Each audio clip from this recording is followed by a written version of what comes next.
There are many ways to see historical Boston. We're joining a tour of the Freedom Trail, a walk through pre-revolutionary history with a witness. Our witness, Rachel Revere. Ladies and gentlemen, first of all, I want to welcome all of you to Boston. We're going to see a lot of the sites along the way that pertain to the time in our history in America called the Revolutionary War.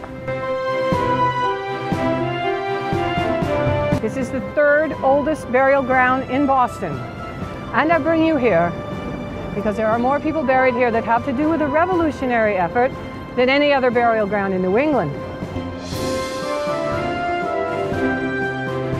This is John Hancock.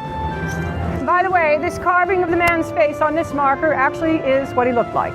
When he signed the Declaration of Independence, his largest signature and the very first, because he was president of the Second Continental Congress, and when he signed, he was openly defying the king. He was saying, "I know you know who I am, and I stand against you. Catch me if you can." And, thanks to my husband Paul, he never was caught.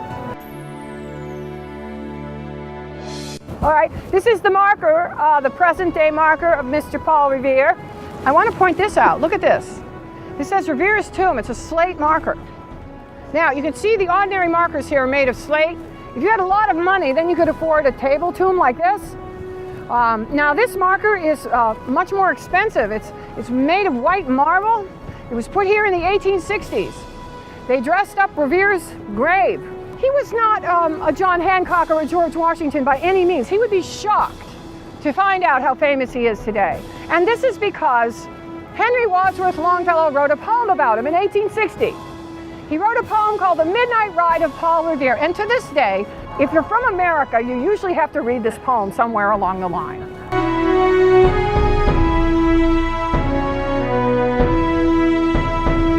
This is the old State House. The old State House was built in 1713. We have the lion, we have the unicorn.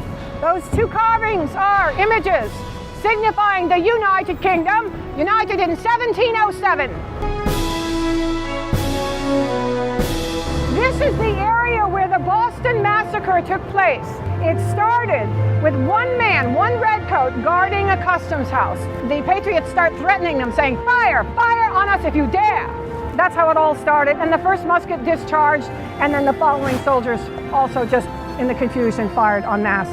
But and unfortunately, 5 men were killed. So that's what actually happened. It was a chaotic, confused scene. The reason I wanted to bring you over here is I want you to look up at the weather vane of this building. You see a grasshopper, a gilded grasshopper there. If you wanted to find out if you were talking to a loyalist spy, someone claiming to be a man from Boston, but who was not, all you had to do was ask him, "What creature flies above Faneuil Hall?" And if you do not answer a grasshopper, well, then you shoot him. That's what you do, and that's how we took care of all that. Ladies and gentlemen, my name is Rachel Revere. I want to thank you all so much for joining me on this tour. You're a delight to talk to. I want to wish you a safe and happy journey to wherever you are traveling.